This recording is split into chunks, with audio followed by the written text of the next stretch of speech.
Hi guys, welcome to AMC talks. Akhanda 2 trailer అనేది release చేశారు. So ఈ trailer ద్వారా మనకి తెలిసిన కథ ఏంటి, సినిమా మీద నాకున్న ఎక్స్పెక్టేషన్స్ ఏంటి, ఈ ట్రైలర్ లో ఉన్న చిన్న చిన్న డీటెయిలింగ్స్ అన్ని మీతో షేర్ చేసుకోబోతున్నాను. ఫ్రేమ్ టు ఫ్రేమ్ డిస్కస్ చేసే ప్రయత్నం చేద్దాం. అఖండ 2 ట్రైలర్ ఓపెనింగ్ లోనే మనకి షాట్ అనేది కనిపిస్తుంది. ఈ ట్రైలర్ మొత్తంలో కూడా క్యూరియాసిటీని పెంచేది, అలాగే విచిత్రంగా కనిపించేది ఈ ఫ్రేమే. ఎందుకంటే ఈ లొకేషన్ అనేది విలన్ యొక్క ఆర్గనైజేషన్ లాను కనిపిస్తుంది. కానీ ఇక్కడ వాళ్ళు చేసే పనులు కూడా హిందూ రిచువల్స్ లానే అనిపిస్తున్నాయి. బట్ వెనకాలన్న ఇండియా మ్యాప్ డిజైన్స్ చూస్తుంటే మాత్రం ఇండియాని డిస్ట్రాయ్ చేయడానికి రూట్స్ వెతుకుతున్నట్టుగా ఉంది. అంటే వెనకాల ఉన్న మ్యాప్స్ గానీ, సెక్రెటివ్ ఆర్గనైజేషన్ గానీ, ఇదంతా చూసుకుంటే లార్జ్ జియోగ్రఫిక్ ఏరియాస్ గురించి ఫోకస్ అయినట్టుగా కనిపిస్తుంది. అందులోనూ ముఖ్యంగా భారతదేశం మీద ఈ ఆర్గనైజేషన్ వాళ్ళు ఫోకస్ చేశారు. ఈ ఫ్రేమ్ లో మనకి యూజ్ ఆఫ్ గోల్డ్ అనేది కనిపిస్తుంది. ఇంటెన్స్ ఆరెంజ్ లైట్ ని, క్యావర్నస్ రాక్ ఆర్కిటెక్చర్ ని చూడొచ్చు. అంటే విజువల్స్ ద్వారా మనకి ఏదో చెప్పబోతున్నారనేది తెలుస్తోంది. అంటే ఇది ఒక కమాండ్ సెంటర్ ప్లానింగ్ రూమ్ గా మనం అనుకోవచ్చు. సో జనరల్ గా అయితే మన అఘోరా భారతదేశాన్ని, ధర్మాన్ని కాపాడే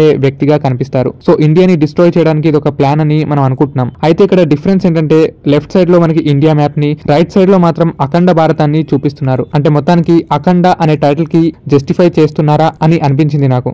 అఖండ భారతాన్ని మేము సక్సెస్ఫుల్ గా విడగొట్టాం అనేది ఒకప్పటి ముఘల్స్ మాటనో లేక బ్రిటిషర్స్ మాటనో అనుకుందాం. సో అదే రీతిలో ఇప్పుడు ఇండియాని కూడా డిస్ట్రాయ్ చేయాలని ఇక్కడున్న ఆర్గనైజేషన్ అనుకుంటుందా, ఆర్ అఖండ భారతం రెఫరెన్స్ చూపించి హిందూ ఆడియన్స్ కి ఒక స్టఫ్ లానో బోయపాటి గారు ప్లాన్ చేశారా అనేది మనం ఎక్స్పెక్ట్ చేయవచ్చు. అండ్ ఇక్కడ ఉన్న విలన్స్ కూడా వీళ్ళని చూస్తే నేను విలన్స్ అనే అనుకుంటున్నాను, కానీ వాళ్ళ కింద అబ్జర్వ్ చేస్తే పద్మాసనం వంటి వేసుకొని ఉన్నారు. అంటే హిందూ రిచువల్స్ లోనే ఆసనాలు ఉన్నాయి, హిందూ రిచువల్స్ లోనే వాళ్ళు కూర్చొని ఉన్నారు, విధానం గానీ అవన్నీ. అంటే వాళ్ళు విలన్స్ అవ్వచ్చు, అవ్వకపోవచ్చు. ఒకవేళ విలన్స్ అయితే ఇండియాని నాశనం చేయాలి, ఒకవేళ విలన్స్ కాకపోతే ఇండియాని కాపాడుకోవాలి అనే టైప్ మనుషులు వీళ్ళంతా. తర్వాత మనం విలన్ పర్స్పెక్టివ్ ఆఫ్ ఫ్రేమ్స్ చూసుకుంటే 8 కంఠాలు తెగాలి అని చెప్తున్నట్టు కనిపిస్తారు. ఆ 8 ఎవరు? వాళ్ళంతా హీరో యొక్క ఫ్యామిలీ అయి ఉండాలా, లేక భారతదేశంలోని ముఖ్యమైన మనుషులు ఎవరైనా ఉన్నారా? ఈ విలన్ కూడా ది అన్నోన్ మిలిటరీ ఆర్మీ లానే భారతదేశాన్ని డిస్ట్రాయ్ చేయాలని చూస్తున్నాడా? ఎందుకంటే ట్రైలర్ లో ఒక అన్నోన్ ఆర్మీని మనకు చూపిస్తారు. పాకిస్తాన్ అనాలా లేక టెర్రరిజం అనాలా మనకి తెలియదు, బికాస్ అక్కడ ఎటువంటి ఫ్లాగ్ మెన్షన్ అనేది లేదు కదా.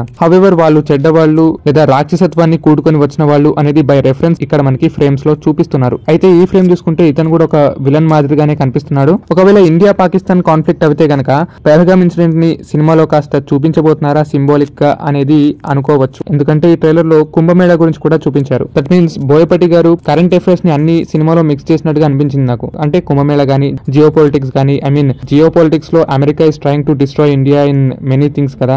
సో ఇవన్నీ యూటిలైజ్ చేసుకొని భారతదేశం అని, ఇంకో పక్కన సనాతన ధర్మం అని బోయపాటి గారు కలిపేసి ఉన్నారు అనేది మనం ట్రైలర్ లో అలా చూస్తూ చెప్పవచ్చు. And current affairs, geo politics అనే కాకుండా ప్రెసెంట్ ఇండియన్ పాలిటిక్స్ కూడా వెరీ రిలేటెడ్ గా సనాతన ధర్మం అని పోరాడుతున్నట్టుగా సెంట్రల్ లో బీజేపీ ఉంది. అండ్ అదే బీజేపీ ఇప్పుడు ఆంధ్రప్రదేశ్ లో ఏలియన్స్ అవ్వింది కాబట్టి ఇవన్నీ ఒకదానికొకటి ముడిపడి ఉన్నాయి. కాబట్టి అఖండ 2 అనేది అందరికీ ఫీస్ట్ అవ్వేలా, అంటే బాలకృష్ణ గారు ఏదో పార్టీలో ఏలియన్స్ పెట్టుకున్నారు కాబట్టి అఖండ 2 తీస్తున్నారు అని అనుకోవడానికి లేదు. ఎందుకంటే బోయపాటి శ్రీను గారే సనాతన ధర్మం మీద నేను తీస్తున్నాను అనే హింట్ ఆయన తరపున కూడా ఉంది. But however overall Indian audience మీద ఫోకస్ చేస్తూ నార్త్ ఆడియన్స్ కి కూడా నచ్చేలా రెఫరెన్సెస్ అనేవి బాగా యూటిలైజ్ చేసుకున్నారు అనేది చెప్పవచ్చు. సో సనాతన ధర్మం అనగానే దానికి సంబంధించిన భగవద్గీతని, ఆ తర్వాత నరసింహ అవతారాన్ని రెఫరెన్స్ కింద చూపించారు. బట్ ఈ నరసింహ అవతారం అనేది చూస్తుంటే ఇది ఒక సాంగ్ సెటప్ లానో, ఒక నాటకం లానో అని అనిపించింది నాకు సినిమాలో ఉండబోయేది. జస్ట్ లైక్ కృష్ణం వందే జగద్గురుం సినిమాలో రాణా గారు చేసిన ఒక నాటకంలా ఇది నాకు అనిపించింది. అది రిపీట్ అయినా సరే వి విల్ వాచ్ ఇట్. ఎందుకంటే అది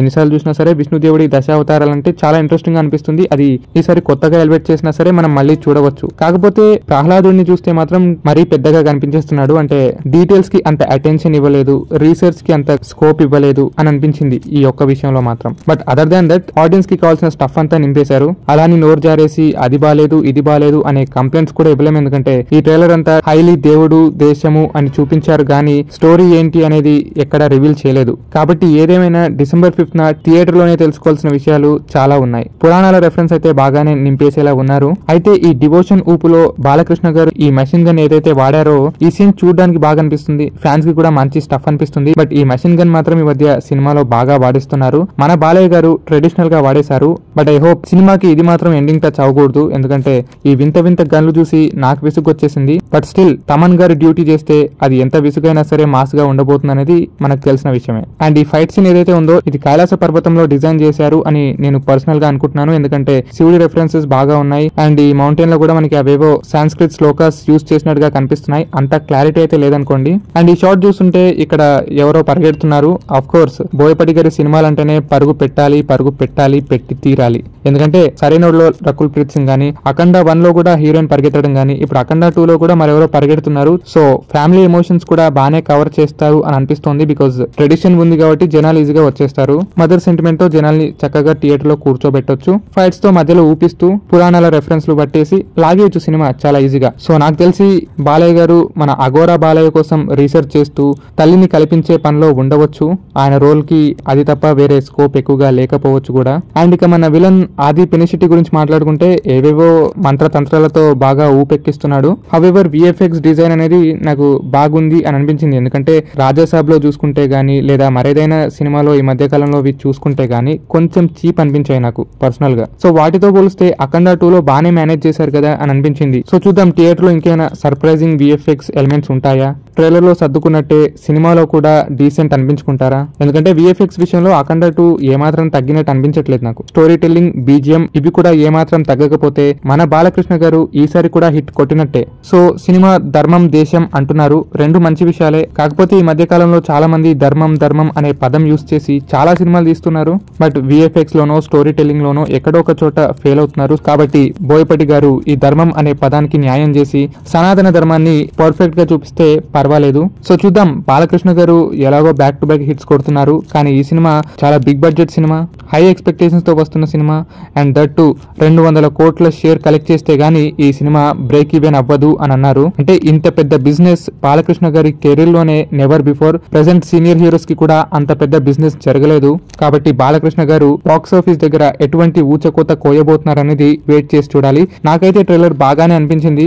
గట్టిగా మాట్లాడితే ట్రైలర్ కొంచెం ఎంప్టీగా కూడా అనిపించింది. కాబట్టి ఎక్కువగా మాట్లాడాలనుకుంటే నేను థియేటర్కి వెళ్ళి సినిమా చూసాకే మాట్లాడతాను. ప్రెసెంట్ అయితే ట్రైలర్ బాగుంది.